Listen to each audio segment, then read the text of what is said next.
কোরআনে কারিমে আল্লাহ পাক পরিষ্কার করে বলেন, ইন্নাল্লাহা ওয়া মালাইকাতাহু ইউসাল্লুনা আলান নবী ইয়া আইয়ুহাল্লাযীনা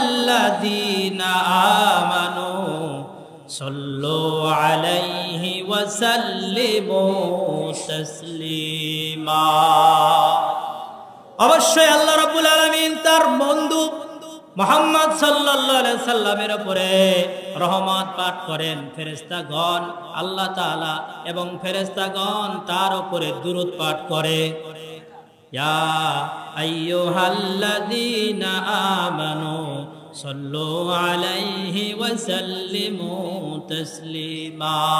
হে দুনিয়ার মানুষ, যত মুমিন আছো পৃথিবীতে, সকল মুমিনদেরকে আল্লাহ পাক বলছেন, আমি নিজে দুরূদ পাঠ করি, আমার ফেরেশতাকুল দুরূদ পাঠ করে। ও ইমানদারেরা, তোমরাও আমার নবী মুহাম্মদ সাল্লাল্লাহু আলাইহি সাল্লামের উপরে দুরূদ আর সালাম অধিক পরিমাণে পাঠ করো।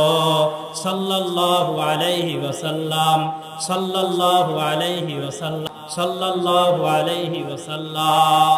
এটা হচ্ছে দুরূদ এবং সালাম। যত জায়গায় মুহাম্মদ সাল্লাল্লাহু আলাইহি সাল্লামের নাম আছে, সেখানে দেখবেন ছোট্ট করে লেখা আছে সাল্লাল্লাহু আলাইহি ওয়াসাল্লাম। এর ভিতরে দুরূদ এবং সালাম উভয়টাই রয়েছে। আল্লাহর হাবিব বলেন, কেউ যদি আমার উপরে একবার দুরূদ পাঠ করে, মান সাল্লা আলাইয়া সালাতান সাল্লাল্লাহু আলাইহি বিহা আশরা, যে ব্যক্তি মুহাম্মদ সাল্লাল্লাহু আলাইহি সাল্লামের উপরে একবার দুরূদ পাঠ করে, আল্লাহ রাব্বুল আলামিন তার উপরে 10 বার রহমত পাঠান। সুবহানাল্লাহ। কোন দুরূদ পড়ছেন কয়বার? রহমত আসবে কয়বার?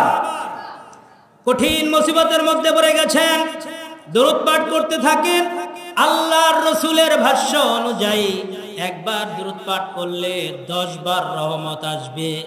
আল্লাহর রহমতে আপনার ওই মুসিবত গুলো দূর করে দিতে পারেন কিনা বলেন? এজন্য কি পড়বেন? সাল্লাল্লাহু আলাইহি ওয়াসাল্লাম, সাল্লাল্লাহু আলাইহি ওয়াসাল্লাম। প্রত্যেক নামাজের পরে আপনি যখন জিকির আজকার করেন, জিকিরের পাশাপাশি আপনি 10 বার, 20 বার, 50 বার অথবা 100 বার একটা রুটিন করে নেবেন। আমি প্রত্যেক দিন এতবার দুরূদ পাঠ করব। রাতের বেলায় আপনি দুরূদ পাঠ করেন, নামাজের পরেও দুরূদ পাঠ করেন।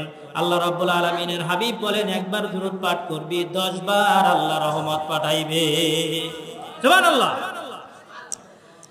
এরপর আল্লাহর হাবিব আরো বলেন, ক্বালা আওলান নাসি বি ইয়াউমাল কিয়ামাতি আকসারুহুম আলাইয়া সালাতুন, মানুষের মধ্যে সবচাইতে বেশি নিকটবর্তী আমার কাছে কিয়ামতের দিন সেই ব্যক্তি হবে যে ব্যক্তি তোমাদের মধ্যে সবচাইতে বেশি আমার প্রতি দুরূদ পাঠ করেছে। যে যত বেশি দুরূদ পাঠ করবে, সে তত বেশি মুহাম্মদ সাল্লাল্লাহু আলাইহি সাল্লামের নিকটবর্তী হবে। আজকের রজনীটা কোন রজনী বলতে পারেন? জুমার রজনী। এটা কোন রজনী? আরবিতে রাত আগে আসে, দিন পরে আসে। তাহলে আজকে যখন সূর্য অস্ত গিয়েছে, রাত যখন শুরু হয়ে গেছে, এটা কিসের রাত? জুমার রাত। আল্লাহর হাবিব বলেন, ইন্না মিন আফযালি আইয়ামিকুম ইয়াউমাল জুমআ ফাআকসিরু আলাইয়া মিনাস সালাতি ফি ফাইন্না সালাতাকুম মা'রুদাতুন আলাইয়া।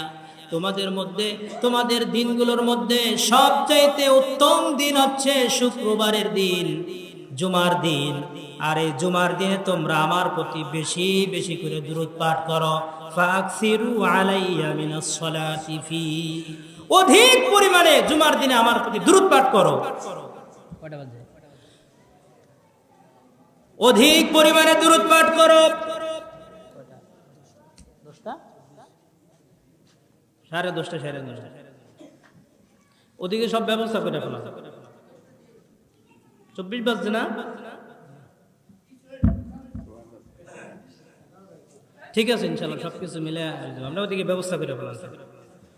তাহলে আমরা কি করব? অধিক পরিমাণে কি পাঠ করবেন? দুরূদ পাঠ করবেন। যত বেশি দুরূদ পাঠ করবেন তত বেশি কি আসবে? রহমত আসবে। আল্লাহ রাব্বুল আলামিনের হাবিব বলেন, জুমার দিন সবচাইতে বেশি উত্তম দিন। 7 দিনের ভিতরে উত্তম দিন হচ্ছে জুমার দিন। আর এই জুমার দিনে তোমরা আমার প্রতি বেশি বেশি করে দুরূদ পাঠ করো। ফা ইন্না সলাতাকুম মারুদাতুন আলাইয়া, কেননা তোমাদের দুরূদ আমার কাছে, শুক্রবারের এই দুরূদগুলো সব আমার কাছে পেশ করা হয়। তোমরা আমার প্রতি বেশি বেশি দুরূদ পাঠ করো, শুক্রবার দিন আরো বেশি পাঠ করো। তাহলে আল্লাহর হাবিব বলেন, সাহাবায়ে কেরাম প্রশ্ন করেন, ফাকালু ইয়া রাসূলুল্লাহ ওয়া কাইফা তুরাদু সালাতুনা আলাইকা ওয়া ক্বাদ আরামতা। সমস্যা কি? আরে দেরি আছে, লাইন ধরা লাগবে না, বসেন বসেন বসেন, আমি বলবো ইনশাআল্লাহ। আল্লাহু আকবার, আলহামদুলিল্লাহ বলেন। খাদ্য তো খাবেনই, বিরিয়ানি খাবেন ইনশাআল্লাহ।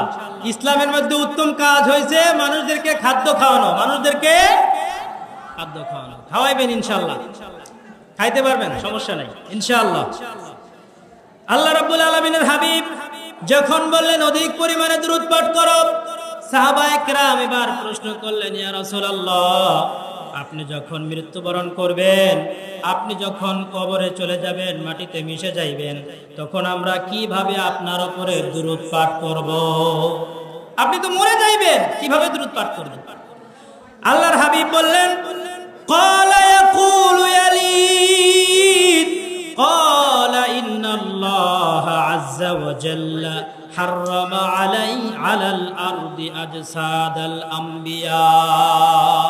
ও আমার সাহাবায়ে কেরাম শোনো, আমার সাহাবায়ে কেরাম শোনো, আল্লাহ রাব্বুল আলামিন মাটির উপরে দুনিয়ার সমস্ত পয়গম্বরের দেহ মাটির জন্য হারাম করে দিয়েছেন। এই মাটি কোন নবীর দেহকে খাইতে পারবে না, কোন নবী রাসূলের দেহ মাটি খাবে না। তাদের জন্য, মাটির জন্য আল্লাহ পাক নবীদের দেহকে হারাম করে দিয়েছেন। মা মিন আহাদি ইউসাল্লিমু আলাইয়া ইল্লা রাদ্দাল্লাহু আলাইয়া রূহি। ও আমার উম্মতরা শোনো, তোমাদের মধ্যে যে কেউ আমার প্রতি দুরূদ সালাম পাঠ করবে, আল্লাহ রাব্বুল আলামিন তখন এই সালামের কারণে আমার দেহের মধ্যে আমার রূহকে আবার ফেরত দিয়ে দিবেন। যার কারণে হাত্তা আরুদ্দাল আলাইহিস সালাম, তোমাদের সালামের উত্তর দেওয়ার জন্য আল্লাহ রাব্বুল আলামিন আমার দেহে আবার রূহ ফেরত দিয়ে দিবেন। সুবহানাল্লাহ। এজন্য বেশি বেশি করে দুরূদ আর সালাম কার উপরে পাঠাইবেন? মুহাম্মদ সাল্লাল্লাহু আলাইহি সাল্লামের উপরে অধিক পরিমাণে দুরূদ আর সালাম পেশ করবেন। আল্লাহ তাআলা এর মাধ্যমে দুরূদ পাঠ করবেন একবার, রহমত আসবে কয়বার? মুখস্থ হয় নাই। দুরূদ পাঠ করবেন একবার, রহমত আসবে কয়বার? 10 বার। আলহামদুলিল্লাহ, বেশি বেশি দুরূদ পাঠ করবেন, সংক্ষিপ্ত আকারে সাল্লাল্লাহু আলাইহি সাল্লাম। আর বড় করে বলতে পারলে নামাজে যে দুরূদ পড়েন এগুলো পড়বেন ইনশাআল্লাহ। আল্লাহর হাবিব আর একটা কথা বলেছেন, সাবধান, লা তাজআলু কবরি ঈদা, খবরদার আমার উম্মতেরা, তোমরা আমার কবরকে আনন্দ উৎসবের স্থান বানায় নিও না। আমার কবরের স্থানকে এটা আনন্দ উৎসবের স্থান বানায় মজা করো না, আনন্দ উল্লাস করো না। কোন কবরকে সেজদা করো না। দুনিয়াতে কোন কবরকে সেজদা দেওয়া যাবে না, কোন মানুষকে সেজদা করা যাবে না, কবর দিয়ে আনন্দ উৎসব করা যাবে না। তোমরা আমার কবরকে নিয়ে আনন্দ উৎসবের স্থান বানায়ও না। তবে কি করবা? আল্লাহর হাবিব বলেন, আমার কবরকে আনন্দ উৎসবের স্থান বানায়ও না, তবে আর একটা কাজ করতে পারো, সাল্লু আলাইয়া, তোমরা আমার উপরে বেশি বেশি করে দুরূদ পাঠ করবা। ফা ইন্না সালাতাকুম তাবলুগুনি হাইসু কুনতুম, তোমরা যেই দিক থেকে, যেখান থেকে আমার প্রতি দুরূদ আর সালাম পাঠাইবা, সেখান থেকে আমার কাছে তোমাদের এই সালাম পৌঁছে যাবে। পৃথিবীর যেই প্রান্ত থেকে আপনি সালাম দেন, পৃথিবীর যেই প্রান্ত থেকে আপনি দুরূদ পাঠ করেন, এই দুরূদ আর এই সালাম পৌঁছে দেওয়ার জন্য অসংখ্য ফেরেশতা রয়েছে। এই সালাম আর এই দুরূদ বিশ্বনবীর কাছে পৌঁছে যায়, আর বিশ্বনবী তখন আপনার আমার সালামের জবাব দেয়। সাল্লাল্লাহু আলাইহি ওয়াসাল্লাম, সাল্লাল্লাহু আলাইহি ওয়াসাল্লাম। যত পারেন বেশি বেশি করে এই দুরূদ পাঠ করবেন, সাল্লাল্লাহু আলাইহি ওয়াসাল্লাম।